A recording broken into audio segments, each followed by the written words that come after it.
Cockroach Janata party எல்லாரும் பயந்த மாதிரியே தங்களுடைய பாதையை மாத்திக்கிட்டாங்களா? சம்பந்தமே இல்லாம இவ்வளவு காலம் மோடியை நோக்கி கேள்வி கேட்டவங்க இப்ப ராகுல் காந்தியை நோக்கி கேள்வி கேட்கிறாங்க. சோனம் வாங்சுக் இவ்வளவு நாள் உண்ணாவிரதம் இருந்தது அப்படிங்கிறது எந்த ஒரு பொருளுமே இல்லாம போயிருச்சா? இது 2011 இல்ல 2026 அப்படிங்கிறதையும் இப்ப பிரதமராக இருக்கிறவர் மன்மோகன் சிங் இல்ல மோடி அப்படிங்கிறதையும் ஏன் காக்ரோச் ஜனதா பார்ட்டி மறந்துருச்சு? அண்ணா ஹசாரேவுடைய அதே ஃபார்முலா இப்பவும் பலிக்கும் அப்படின்னு கர்பான்பூச்சி கட்சி எப்படி நம்பினாங்க? அதுல எப்படி தூத்து போயிட்டு இருக்காங்க? இது தொடர்பாக தான் இந்த வீடியோ முழுதும் பேச போறோம். வாங்க பார்க்கலாம்.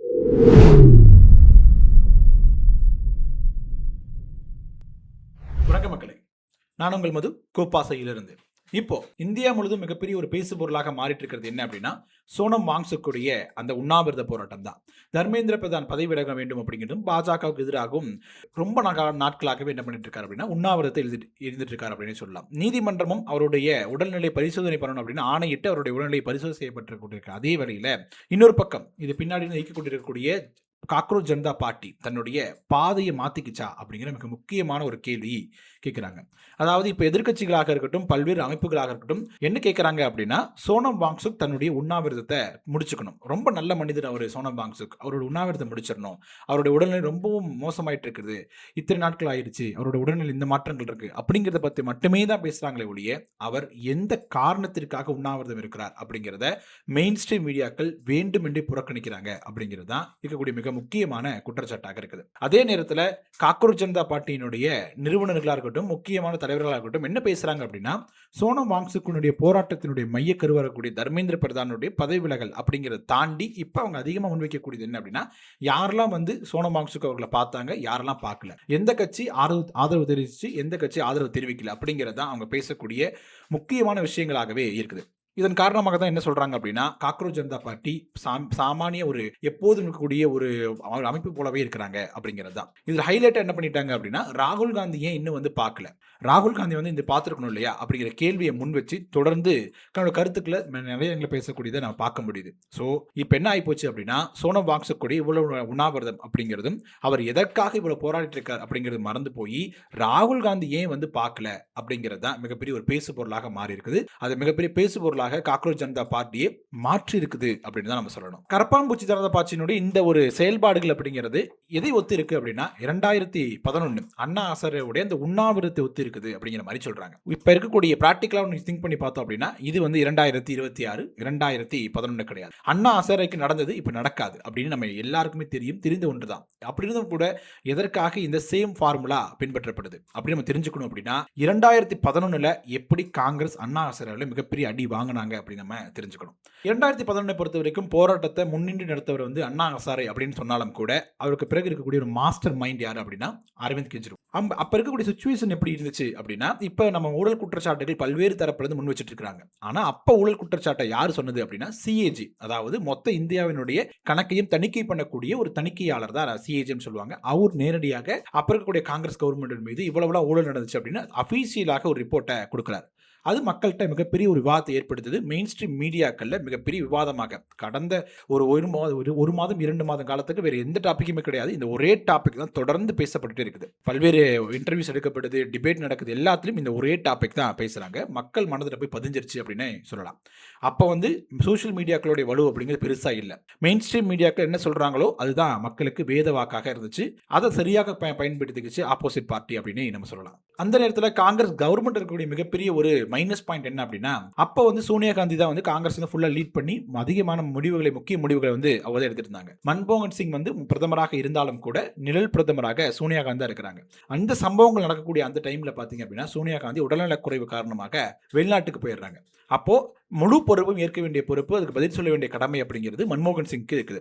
ஆனால் அவருக்கு இந்த ஒரு சிறந்த ஒரு நிர்வாக அலுவலராக இருந்தாலும் கூட இந்த அரசியல் சார்ந்த நிர்வாகத்தை சிறப்பாக செய்யக்கூடியவராக மன்மோகன் சிங் இல்லை அப்படிங்கிறது நமக்கு எல்லாருக்குமே தெரியும். ஸோ அவர் என்ன பண்ணிட்டார் அப்படின்னா, ஒரு மிகப்பெரிய ஒரு சைலண்ட் மோடுக்கு போயிட்டார். அப்படி போகும் பொழுது மெயின் ஸ்ட்ரீம் மீடியாக்கள் தொடர்ந்து கேள்விகள் கேட்டுட்டு இருக்கும் பொழுது அதுக்கு எந்த ஒரு தடுப்புமே போடாம கேள்விகள் எல்லாமே வரவேற்கப்பட்டது அப்படின்னு சொல்லப்படுது. மிகப்பெரிய விவாதங்கள் ஆகுது. அண்ணா ஹசாரேவுடைய உண்ணாவிரதம் இருக்கிறாங்க. அப்ப மிகப்பெரிய அளவில் பேசப்படுது. முக்கியமாக இருக்கக்கூடிய நடிகர்களாக இருக்கட்டும், முக்கிய அமைப்புகளாக இருக்கட்டும், பாப்புலரான ஃபிகர்ஸ் எல்லாருமே என்ன பண்றாங்க அப்படின்னா, நேரடியாக அண்ணா ஹசாரேக்கு ஆதரவு தெரிவிக்கிறாங்க. அது முழுக்க 24 மணி நேரமும் டிவிகளில் ஒளிபரப்பு பண்ணப்பட்டுட்டே இருக்குது. அப்போ மக்களுக்கு ஒரே ஒரு காட்சி பொருள் அப்படின்னா அது தொலைக்காட்சி பெட்டி தான். அந்த வழியாக இந்த நியூஸ் மட்டுமே வந்து அவங்க மூளைக்குள்ள போய் செலவி செஞ்சுச்சு அப்படிங்கிறது தான் கவனிக்க வேண்டிய விஷயமாக இருக்குது. இதெல்லாத்தையும் வச்சு காங்கிரஸுடைய கவர்மெண்ட் அந்த இமேஜ் அப்படிங்கிறது சுக்குநூறாக உடைக்கப்படுது. இப்ப 2011 அதே விஷயம், அதே ஃபார்முலாவை இப்ப சிஜேபி, அதாவது காக்ரோச் ஜனதா பார்ட்டி கையில் எடுக்கும்போது இது ஒர்க் அவுட் ஆகாது அப்படின்னு நம்ம தெளிவா சொல்லிட முடியும். ஏன் சொல்ல முடியும் அப்படின்னா, இப்ப ஆட்சி செய்யக்கூடியவர் மன்மோகன் சிங் கிடையாது, பிரதமர் மோடி. அப்ப இருக்கக்கூடியவர் வந்து அந்த மெயின் ஸ்ட்ரீம் மீடியாக்கள் நேரடியாக எதிர்க்கட்சிகளுக்கு சாதகமாக செயல்பட்டாங்க. ஆளும் கட்சியை நோக்கி கேள்வி கேட்டாங்க. அவங்க செய்யக்கூடிய தவறுகளை சுட்டி காட்டினாங்க. ஆனா இப்ப இருக்கக்கூடிய மெயின் ஸ்ட்ரீம் மீடியாக்கள் அது போன்ற ஒரு விஷயத்த பண்றதே இல்லைங்கிறது மிகப்பெரிய மைனஸாக எதிர்க்கட்சிகளுக்கு அமைஞ்சிருது. அதையும் தாண்டி என்ன நடந்துச்சு அப்படின்னா, அப்ப இருக்கக்கூடிய இந்த சிஸ்டம் வந்து பாத்தீங்கன்னா ரொம்ப ஒரு கொலாப்ஸ் ஆயிடுச்சு அப்படின்னே சொல்லலாம். ஏன்னா அரசு அதிகாரிகளே வெளிப்படையாக வந்து ஒரு பிரஸ் மீட்ல உட்கார்ந்து என்னுடைய துறையில இந்தந்த இடத்துலலாம் ஊழல் நடந்துச்சு அப்படின்னு வெளிப்படையாகவே ஒரு பிரஸ் மீட் கொடுக்க முடிஞ்சுச்சு. ஆனா இப்ப இருக்கக்கூடிய கவர்மெண்ட்ல ஒரு அரசு அதிகாரி, சென்ட்ரல் கவர்மெண்ட் ஆபீசர் வந்து வெளியே உட்கார்ந்து அவரால் இந்தந்த துறைகளெல்லாம் ஊழல் நடந்துச்சு அப்படின்னு சொல்லிட முடியுமா அப்படிங்கிற மிக முக்கியமான கேள்வியை நம்ம கேட்கலாம். 2011 காலங்களில் அரவிந்த் கெஜ்ரிவால் போன்றவர்கள் என்ன பண்ணாங்க அப்படின்னா, தொடர்ந்து இந்த ஊழல் அப்படிங்கிற ஒரே ஒரு மையப்புள்ளியாக வச்சுட்டு அது தொடர்ந்து அதை சுற்றி தான் பல்வேறு துறைகள், இந்த துறையில் ஊழல் நடக்குது, இந்த துறையில் ஊழல் நடக்குது அப்படின்னு ஊழல் அப்படிங்கிற மையமாக புள்ளி வச்சுக்கிட்டு அதை தொடர்ந்தே பேசிட்டு இருந்தாங்க அப்படின்னு பார்க்க முடியுது. ஆனால் இப்போ இருக்கக்கூடிய அமைப்புகள், குறிப்பாக சிஜேபி எடுத்துக்கிட்டோம் அப்படின்னா, ஒரு விஷயத்தை கான்சென்ட்ரேட் பண்ண மாட்டேங்கிறாங்க அப்படிங்கிறது மிகப்பெரிய குற்றச்சாட்டாக இருக்குது. அதாவது தர்மேந்திர பிரதான் பதவி விலக வேண்டும் அப்படிங்கிறது உங்களோட கோரிக்கையாக இருக்குது. அது ஒரு நோக்கி பயணிக்கிறத தவிர்த்துட்டு இங்கே வந்து எதிர்க்கட்சி தலைவர் எங்ககிட்ட வரல, எங்களை பாதிக்கல, இந்த அமைப்பை சேர்ந்தவங்க வரல, இந்த கட்சியை சேர்ந்தவங்க வரல அப்படின்னு அதோட பாதை வழியை திசை திருப்பக்கூடிய வேலையை அந்த கட்சிக்காரங்களே பண்றாங்க அப்படிங்கிறது தான் ரொம்ப ரொம்ப கவலைக்குரிய விஷயமாக பார்க்குறாங்க. இன்னொரு மிகப்பெரிய மைனஸ் என்ன அப்படின்னா, பிரதமர் மோடியை சொல்லலாம். அதாவது மைனஸ் அப்படின்னா எதிர்க்கட்சிகளுக்கு மைனஸ் தான். அதாவது 2011 மன்மோகன் சிங் இருந்த அதே இடத்துல மோடி அவர்கள் வச்சுப்பாங்களேன், அந்த ஸ்கிரிப்டை, அதாவது அரவிந்த் கெஜ்ரிவால் எழுதி கொடுத்த ஸ்கிரிப்டை அண்ணா ஹசாரே நடத்தி காட்டினார் அப்படிங்கிறது நிறைய பேர் வைக்கக்கூடிய விமர்சனமாக இருக்குது. அது அருகில் இருந்து பார்த்தவர் தான் மோடி அவர்கள். அப்படி இருக்கும் பொழுது இதற்கு எப்படி ரியாக்ட் பண்ணணும் அப்படிங்கிறது மோடிக்கு ரொம்பவே நல்லா தெரியும் அப்படிங்கிறது தான் எதிர்க்கட்சிகள் வைக்கக்கூடிய குற்றச்சாட்டாக இருக்குது. அதாவது ஒரு குறிப்பிட்ட அமைப்பு வைக்கக்கூடிய ஒரு கோரிக்கையை வந்து நிறைவேற்றணும் அப்படின்னாலோ, இல்லை தொடர்ந்து ஊடகங்கள் கேட்கக்கூடிய கேள்விகளுக்கு பதில் கொடுத்தோம் அப்படின்னாலோ நம்ம ஒரு வீக்கான கவர்மெண்ட்டாக தான் தெரியும் அப்படிங்கிறது தான் பாஜகவோட அஜெண்டாவாக இருக்குது. குறிப்பிட்ட சில விஷயங்கள் தவிர்த்தலாம், இந்த விவசாயிகள் போராட்டம் போன்ற சில விஷயங்களை தவிர்த்து பெரிய பெரிய போராட்டங்கள் எதுக்குமே பாஜக அரசு செவி சாய்க்கவே இல்லை, இறங்கி போகவே இல்லை அப்படிங்கிறது நம்மளால பார்த்தாலே தெரிஞ்சுக்க முடியும். இன்னொரு முக்கியமான விஷயம், அப்போ மெயின் ஸ்ட்ரீம் மீடியா எவ்வளவு பவர்ஃபுல்லோ அதே மாதிரி இப்ப சோசியல் மீடியா உலகத்திலேயே ஒரு அரசியல் கட்சி சோசியல் மீடியாவை எப்படி ஒரு ஆக்டோபஸ் கரங்களை கொஞ்சம் வந்து பண்ணி நமக்கு சாதகமாக பயன்படுத்திக்க முடியும் அப்படிங்கிறத பாஜக தான் கற்றுக்க முடியும். ஒரு குரூப் வந்து ஃபேமஸ் ஆகுது அப்படிங்கும்போது அது ஏதோ ஒரு வகையில் ஒரு சின்ன ஒரு பேக் ஃபயரை வந்து ஒரு அழுத்தத்தையும் வந்து பாஜகன்னு வச்சா அது எப்படி தனக்கு சாதகமாக பயன்படுத்திக்க முடியும் அப்படிங்கிறது பாஜக ரொம்பவே நல்லா கற்றுக்கலாம். இப்போ சிஜேபி நோக்கிய பல்வேறு தரப்பினர் கேள்வி கேட்க வச்சிருக்கிறாங்க பாஜக அப்படின்னு சொல்லலாம். அது உண்மையாக கூட இருக்கலாம். ஆனால் சிஜேபி வந்து பாஜக ஆதரவோடு தான் செயல்படுறாங்க அப்படின்னு ஒரு தரப்பும், பாஜக எதிராக செயல்படுறாங்க அப்படின்னு இன்னொரு தரப்பும் அப்படின்னு சிஜேபியின் மீது ஒரு சந்தேக பார்வையை மக்கள் மனதில் கொண்டு வந்திருக்காங்க அப்படிங்கிறது நிதர்சனமான உண்மைதான். அது ஒரு அரசியல் கட்சியாக பாஜக ரொம்ப தெளிவான காய்களை நகர்த்தி இருக்கிறாங்க அப்படின்னு சொல்லலாம். ஓகே மக்களே, இதெல்லாம் வச்சு பார்க்கும் பொழுது ஒரு புதிய அமைப்போ இல்லை இளைஞர்கள் அமைப்போ வந்து அதனால வந்து அரசியல் செய்யவே முடியாதா, அரசியல் மாற்றத்தை ஏற்படுத்தவே முடியாதா அப்படிங்கிற மிக முக்கியமான கேள்வி இருக்குது. அது கொஞ்சம் பயத்தையும் கொடுக்கக்கூடியதா இருக்குது. எந்த ஒரு மாற்றத்தையும் புதுசாக பண்ணிடவே முடியாதா அப்படிங்கிற ஒரு கேள்வி இருக்கு இல்லையா? ஆனா அப்படி இல்லை அப்படிங்கிறத பதில். யாராலும் மாற்றத்தை கொடுக்க முடியும். ஒரு புது இயக்கம் வந்துச்சு அப்படின்னா சில தவறுகளை செய்யத்தான் செய்வாங்க. தங்களோட அஜெண்டா என்ன அப்படிங்கிறத புரிஞ்சுக்கிறதுக்கு கொஞ்சம் கஷ்டமாகத்தான் இருக்கும்.